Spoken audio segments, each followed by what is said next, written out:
ஈரானின் புதிய உச்ச தலைவரின் அதிரடி அறிக்கை. அமெரிக்காவில் அல்லாஹு அக்பர் என கூறி நடந்த தாக்குதல். இந்தியாவுக்கு மட்டும் கொடுத்த வாக்கை காப்பாற்றிய ஈரான். ஹோர்முஸ் நீரிணையை கடந்த இந்திய கப்பல்கள். இஸ்ரேல் பிரதமர் நெத்தன்யாகு கொல்லப்பட்டாரா? வெளியான புகைப்படத்தினால் சர்ச்சை. உச்சகட்ட போர் பதற்றத்தில் மத்திய கிழக்கு. 24 மணி நேரத்தில் குறிவைக்கப்பட்ட ஈரானின் முக்கிய இலக்குகள். மத்திய கிழக்கின் பதற்றம். ட்ரம்பின் மருமகனால் நிறுத்தப்படுமா போர்? புதிய சூளுரை. சவுதி தளத்தில் நின்ற அமெரிக்க விமானங்கள் துல்லியமாக தாக்கியது ஈரான். ஈரானில் இருந்து ஆப்கானுக்கு தப்பிச் செல்லும் மக்கள்.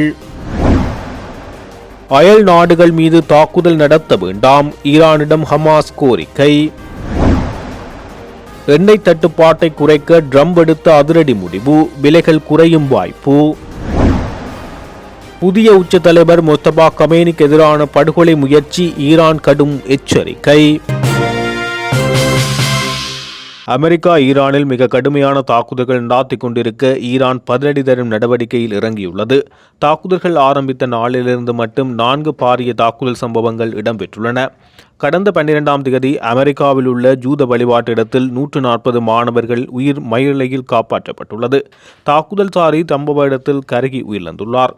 அதே நாள் அமெரிக்காவின் வேர்ஜீனியா மாநிலத்தில் முகமது ஜுல்லா என்ற 36 வயது இளைஞர் ஓல்ட் டொமினியோன் பல்கலைக்கழகத்தில் அல்லாஹ் அக்பர் என கூறிக்கொண்டு துப்பாக்கி பிரயோகம் மேற்கொண்டுள்ளார். இந்த 2 தாக்குதல்களும் ஈரானின் புதிய உச்ச தலைவர் முஸ்தபா கமேனியின் முதல் அறிக்கை வெளியாகி 1 மணி நேரத்துக்கு பிறகு இடம்பெற்றுள்ளது. இதுதான் ஆரம்பம் எனவும் கூறப்படுகின்றமை குறிப்பிடத்தக்கது. ஹோர்முஸ் நீரிணையை 2 இந்திய எரிவாயு கப்பல்கள் பாதுகாப்பாக கடந்துள்ளன. அமெரிக்க ஸ்டேல் தாக்குதலுக்கு பதிலடி கொடுக்கும் விதமாக ஈரான் ஹோர்முஸ் நீரிணையை மூடியுள்ளது. அந்த வழியாக செல்ல முயலும் எந்த ஒரு கப்பலும் அழிக்கப்படும் என ஈரான் கடும் எச்சரிக்கை விடுத்துள்ளது. உலகின் 20% எண்ணெய் தேவைக்கான ஏற்றுமதி பாதையாக வளைகுடா நாடுகளை இந்த பாதையை உலகத்துடன் இணைத்து வந்தது. எனவே எண்ணெய் எரிவாயு ஏற்றுமதி ஹோர்முஸ் நீரிணையை மூடலால் பல நாடுகள் கடுமையாக பாதிக்கப்பட்டுள்ளன. இந்தியாவில் இதன் தாக்கம் அதிகரித்து வரும் சூழலில் ஹோர்முஸ் நீரிணையை 2 இந்திய எரிவாயு கப்பல்கள் பாதுகாப்பாக கடந்துள்ளன. முன்னதாக இந்திய கப்பல்கள் மட்டும் ஈரான் இந்த வழியாக செல்ல அனுமதி அளித்ததாக கூறப்பட்டது. பிரதமர் மோடி ஈரான் ஜனாதிபதிக்கு மசூத் பெசஸ்கியானுடன் அண்மையில் தொலைபேசியில் உரையாடினார். மேலும் இரு நாட்டு வெளியுறவு அமைச்சர்களும் பலமுறை பேச்சுவார்த்தை நடத்தினர். இந்த நிலையில் ஈரான் அரசாங்கம் அளித்த பாதுகாப்பு உத்தரவாதத்தை தொடர்ந்து சிவாலிக் மற்றும் நந்தா தேவி ஆகிய 2 கப்பல்கள் பதட்டம் நிலவும் ஜலசந்தியை கடந்து பாதுகாப்பான கடற்பகுதிக்கு வந்துள்ளன. 40,000 மெட்ரிக் டன் எல்பிஜி எரிவாயு ஏற்றி வந்த சிவாலிக் கப்பல் தற்போது இந்திய கடற்படையின் நேரடி கண்காணிப்பில் உள்ளது. இது இன்னும் 2 நாட்களில் மும்பை அல்லது ஹாண்ட்லா துறைமுகத்தை வந்தடையும் என எதிர்பார்க்கப்படுகிறது.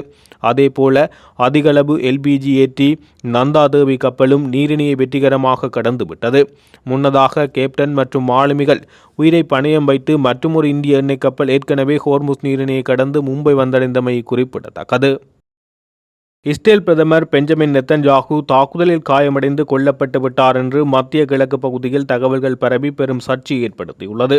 நெத்தன்யாகு போன்ற முகம் கொண்ட நபர் ஒருவர் காயத்துடன் இடிபாடுகளுக்கிடையே சிக்கியுள்ளமை போன்ற புகைப்படங்கள் சமூக ஊடகத்தில் வெளியாகி சர்ச்சையை ஏற்படுத்தியுள்ளது.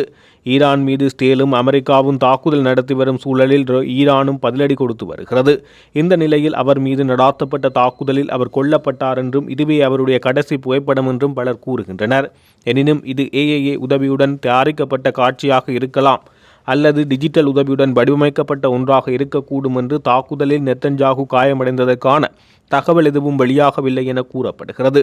இது உண்மைக்கு புறம்பான செய்தி என்றும் நெத்தன்யாகு இஸ்ரேல் அதிகாரிகளிடம் தொடர்ந்து பேசி வருகிறார் என்றும் ஊடகத்தினரிடமும் தொடர்பு கொண்டு வருகிறார் என தகவல்கள் வெளியாகியுள்ளன. மத்திய கிழக்கில் போர் பதற்றம் தொடர்ந்து அதிகரித்து வரும் நிலையில் கடந்த 24 மணி நேரத்தில் ஈரானின் பல முக்கிய இலக்குகள் மீது தாக்குதல் நடத்தப்பட்டுள்ளதாக இஸ்ரேல் அறிவித்துள்ளது. ஈரான் அரசின் 200க்கும் மேற்பட்ட முக்கிய உட்கட்டமைப்புகளை குறிவைத்து தாக்குதல் நடத்தப்பட்டதாக இஸ்ரேல் விமானப்படை அறிக்கை வெளியிட்டு உறுதிப்படுத்தியுள்ளது. அதன்படி ஈரானினுடைய மேற்கு மத்திய பகுதிகளில் உள்ள பல முக்கியமான பகுதிகளில் உள்ள முக்கிய இராணுவ மற்றும் பாதுகாப்பு தளங்கள் மீது தாக்குதல் நடத்தப்பட்டதாக தெரிவிக்கப்பட்டுள்ளது. ஸ்டேலிய விமானப்படை வெளியிட்ட தகவலின்படி கடந்த 24 மணி நேரத்தில் மட்டும் ஈரானின் மேற்கு மற்றும் மத்திய பகுதிகளில் உள்ள 200க்கும் மேற்பட்ட இலக்குகள் தாக்கப்பட்டுள்ளன. புலனாய்வு அமைப்புகளின் தகவலின் அடிப்படையில் ஆயிரக்கணக்கான போர் விமானங்கள் ஈரானின் பல பகுதிகளில் விரிவான தாக்குதலை மேற்கொண்டதாக கூறப்படுகிறது. பெய்ரூட் மற்றும் பெக்வா வேலி உள்ளிட்ட பகுதிகளில் ஹிஸ்புல்லா அமைப்பின் ஆயுத கிடங்குகள் குறிவைக்கப்பட்டதாக தெரிவிக்கப்பட்டுள்ளது. சுமார் 10 ஆயுத கிடங்குகள் மீது தொடர் தாக்குதல்கள் நடாத்தப்பட்டதாகவும் தகவல்கள் வெளியாகியுள்ளன. இந்த தாக்குதல்களில் பாலிஸ்டிக் ஏவுகணைகள், வான் பாதுகாப்பு அமைப்பு மற்றும் ஆயுத உற்பத்தி நிலையங்கள் உள்ளிட்ட முக்கிய தளங்கள் குறிவைக்கப்பட்டுள்ளதாக தெரிவிக்கப்பட்டுள்ளது. ஈரானின் முக்கிய நகரங்களான தெஹ்ரான், ஜெய்ரஸ் மற்றும் அவாஸ் ஆகிய இடங்களில் உள்ள இராணுவ உட்கட்டமைப்புகள் மீது தாக்குதல் நடத்தப்பட்டதாக ஸ்டீல் தெரிவித்துள்ளது. மேற்கு ஈரானின் அஜ்பாஸ் பகுதியில் உள்ள ஈரான் ஆட்சி அமைப்புகளின் தலைமையகங்களும் இந்த தாக்குதலில் குறிவைக்கப்பட்டதாக தகவல்கள் வெளியாகியுள்ளன. இதற்கிடையில் ஆபரேஷன் எக்ஃபியூரி என்ற பெயரில் மேற்கொள்ளப்பட்ட இராணுவ நடவடிக்கையின் முதல் வாரத்திலேயே ஈரானில் 3000க்கும் மேற்பட்ட இலக்குகள் தகர்க்கப்பட்டுள்ளதாக அமெரிக்கா அறிக்கை வெளியிட்டு குறிப்பிட்டது. மேலும் இந்த இராணுவ நடவடிக்கையின் வேகம் குறையவில்லை என்றும் தொடர்ந்தும் தாக்குதல்கள் நடைபெற்று வருவதாக அமெரிக்க இராணுவம் தெரிவித்த நிலையில் ஈரான், ஸ்டேல் மற்றும் அமெரிக்கா இடையிலான மோதல் தொடர்ந்து தீவிரமடைந்து மத்திய கிழக்கு முழுவதும் போர்ப்பதற்றம் அதிகரித்து வருகின்றது. தற்போதைய போரை நிறுத்துவதில் அமெரிக்க ஜனாதிபதி டொனால்ட் ட்ரம்பின் மருமகன் குஷ்னர் முக்கிய பங்கு வகிக்கக்கூடும் என பாதுகாப்பு ஆய்வாளர்கள் கருதுவதாக ஈரானுக்கான இலங்கையின் முன்னாள் தூதுவர் NM சகீர் தெரிவித்துள்ளார். எனினும் ஸ்டேலுக்கு பாதகமான சூழல் ஏற்படும் போது மட்டுமே அவர் தலையிடுவார் என எதிர்பார்க்கப்படுவதாக அவர் குறிப்பிட்டுள்ளார். ஊடகம் ஒன்றுக்கு வழங்கிய நேர்காணலில் இந்த விடயம் தெரிவிக்கப்பட்டுள்ளது.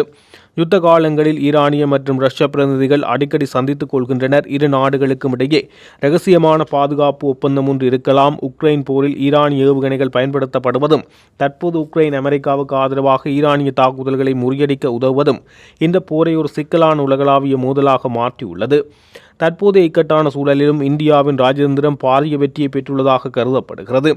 அமெரிக்கா, ரஷ்யா மற்றும் ஈரான் ஆகிய 3 நாடுகளுடனும் இந்தியா பேணி வரும் சமநிலையான உறவு காரணமாக இந்தியாவுக்கு எரிபொருள் கப்பல்களை அனுப்ப ஈரான் சம்மதித்துள்ளதாக தெரிவிக்கப்பட்டுள்ளது.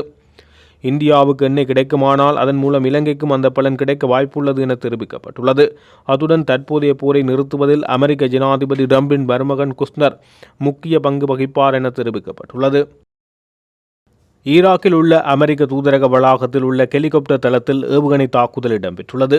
அந்த ஏவுகணை பகாக்தின் மைய பகுதியில் அமைந்துள்ள கடுமையாக பாதுகாக்கப்படும் கிரீன் சோன் பகுதியில் உள்ள தூதரக வளாகத்தின் எல்லைக்குள் விழுந்ததாக பாதுகாப்பு அதிகாரிகள் தெரிவித்துள்ளனர். அங்கு ஈராக் அரசாங்க நிறுவனங்கள், பல வெளிநாட்டு தூதரகங்கள் அமைந்துள்ளது. ஊடகங்களுடன் பேச அனுமதி இல்லாததால் அவர்கள் தங்கள் பெயரை வெளியிட வேண்டாம் என நிபந்தனையுடன் தகவல் வழங்கியுள்ளதாக சர்வதேச ஊடகங்கள் தெரிவித்துள்ளது. இந்த சம்பவம் குறித்து யுனைடெட் ஸ்டேட்ஸ் எம்பசி இன் பக்தாத் உடனடியாக இந்த அதிகாரப்பூர்வ கருத்தும் வெளியிடவில்லை. தாக்குதலுக்கு பிறகு தூதரக வளாகத்தில் புகை எழுவதை காட்டும் காணொலிகளை சமூக ஊடக பயனர்கள் பகிர்ந்துள்ளனர். இந்த தாக்குதலில் உயிரிழப்புகள் ஏற்பட்டதா அல்லது சேதம் எவ்வளவு ஏற்பட்டது என்பது குறித்து இதுவரை தெளிவான தகவல் இல்லை என கூறப்படுகிறது. அமெரிக்க தூதரக பணியாளர்கள் தற்போது பொதுமக்களின் வீடுகளில் தஞ்சமடைந்திருக்கலாம் என தெரிவிக்கப்படுகிறது.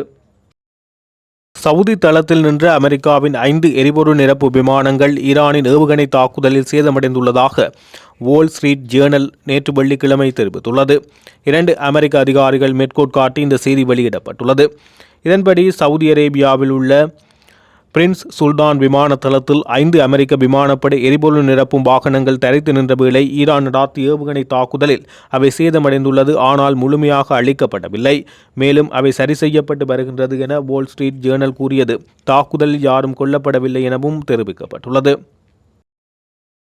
அமெரிக்கா மற்றும் ஸ்டேலுடனான தொடர்ச்சியான மோதல்கள் காரணமாக ஈரானில் இருந்து ஆப்கானுக்கு மக்கள் தப்பிச் செல்வதாக சர்வதேச ஊடகங்கள் தெரிவிக்கின்றன. இதன்படி மோதல் தொடங்கியதிலிருந்து ஈரானில் இருந்து 25,000க்கும் மேற்பட்டோர் ஆப்கானிஸ்தானுக்கு தப்பிச் சென்றுள்ளதாக தெரிவிக்கப்பட்டுள்ளது. இதேவேளை தொடர்ச்சியாக மோதல்கள் காரணமாக ஈரானில் 3.2 மில்லியன் மக்கள் தற்போது இடம்பெயர்ந்துள்ளதாக ஐக்கிய நாடுகளின் அகதிகளுக்கான உயர் ஆணையகம் தெரிவித்துள்ளது. அவர்களில் பெரும்பாலானோர் தலைநகர் டெஹ்ரான் உள்ளிட்ட முக்கிய நகரங்களில் வசிப்பவர்கள் என ஆணையம் சுட்டிக்காட்டியுள்ளது. மோதல் சூழ்நிலை தொடரும் போது இடம்பெயர்ந்த மக்களின் எண்ணிக்கை மேலும் அதிகரிக்க வாய்ப்புள்ளது என ஐக்கிய நாடுகள் அகதிக்கான உயர் ஆணையம் தெரிவித்துள்ளது. மத்திய கிழக்கில் போர் பதற்றம் நீடித்துள்ள நிலையில் ஹமாஸ் அமைப்பு ஈரானிடம் முக்கிய கோரிக்கை ஒன்றை விடுத்துள்ளதாக தகவல் வெளியாகியுள்ளது.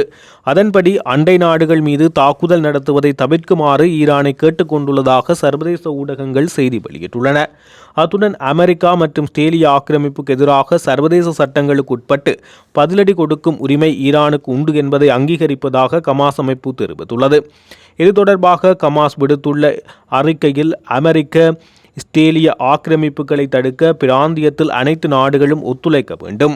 அண்டை நாடுகளுக்கிடையேயான சகோதரத்துவ உறவுகளை பாதுகாப்பது அவசியமானது என குறிப்பிடப்பட்டுள்ளது.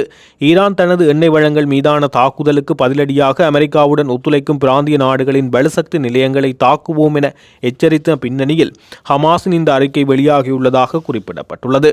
பிராந்தியத்தில் பதற்றத்தை தணித்து சகோதரத்துவத்தை பேணுமாறு ஹமாஸ் இதன்போது வலியுறுத்தி வருவதாக அல் ஜசீரா செய்தி வெளியிட்டுள்ளமை குறிப்பிடத்தக்கது. அமெரிக்காவின் மூலோபாய எண்ணெய் கையிருப்பில் இருந்து முதற்கட்ட விநியோகங்கள் அடுத்த வாரம் முதல் சந்தைக்கு வர உள்ளதாக தெரிவிக்கப்பட்டுள்ளது. குறித்த விடயத்தை அமெரிக்க வெளிசக்தி அமைச்சு தெரிவித்துள்ளது.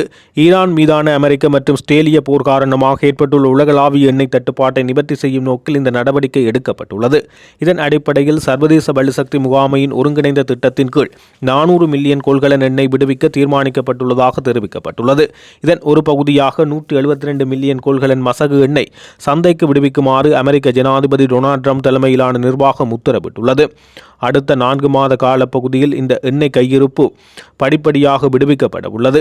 இதற்கு முன்னர் 2022 ஆண்டில் உக்ரைன் மீதான ரஷ்ய படையெடுப்பை தொடர்ந்து அப்போதைய ஜனாதிபதி ஜோ பைடனினால் இவ்வாறானதொரு பாரிய எண்ணெய் விடுவிப்பு நடவடிக்கை முன்னெடுக்கப்பட்டது. மத்திய கிழக்கில் நிலவும் போர்ச்சூழலை சர்வதேச சந்தையில் எரிபொருள் விலைகள் அதிகரித்து வரும் நிலையில் அமெரிக்காவின் இந்த அதிரடி நடவடிக்கை விலை ஏற்றத்தை கட்டுப்படுத்தும் என எதிர்பார்க்கப்படுகின்றமை குறிப்பிடத்தக்கது. ஈரானின் புதிய உச்ச தலைவரான முஜ்தபா கமேனியை படுகொலை செய்ய முயற்சிப்பதற்கு எதிராக அமெரிக்காவுக்கு ரஷ்யாவுக்கான ஈரானிய தூதுவர் ஹாசிம் யாலி கடும் எச்சரிக்கை விடுத்துள்ளார். ரஷ்ய ஊடக வலையமைப்புக்கு வழங்கிய பிரத்யேக நேர்காணலில் அவர் இந்த விவரங்களை வெளியிட்டுள்ளார். முஜ்தபா கமேனியின் தந்தையும் முன்னாள் உச்ச தலைவருமான அலி கமேனி கொல்லப்பட்ட சம்பவத்தை தொடர்ந்து பழிவாங்கல் நடவடிக்கையை தீவிரமாக விரும்புவதாக தூதர் ஜலாலி இதன்போது சுட்டிக்காட்டியுள்ளார். ஈரானிய மக்கள் இச்சம்பவத்தால் மிகுந்த கோபமடைந்துள்ளதாகவும் சிந்தப்பட்ட இரத்தத்துக்கு பதில் வேண்டுமென்று அவர்கள் கோரிக்கை விடுத்து வருவதாகவும் அவர் தெரிவித்துள்ளார். மேலும் அமெரிக்காவின் இத்தகைய அச்சுறுத்தல் நடவடிக்கைகளுக்கு எதிராக எதிர்காலத்தில் அவர்கள் மிகவும் கடுமையான மற்றும் பாரிய பழிவாங்கல் நடவடிக்கை எதிர்கொள்ள நேரிடும் என அவர் பகிரங்கமாக எச்சரிக்கை விடுத்துள்ளமை குறிப்பிடத்தக்கது.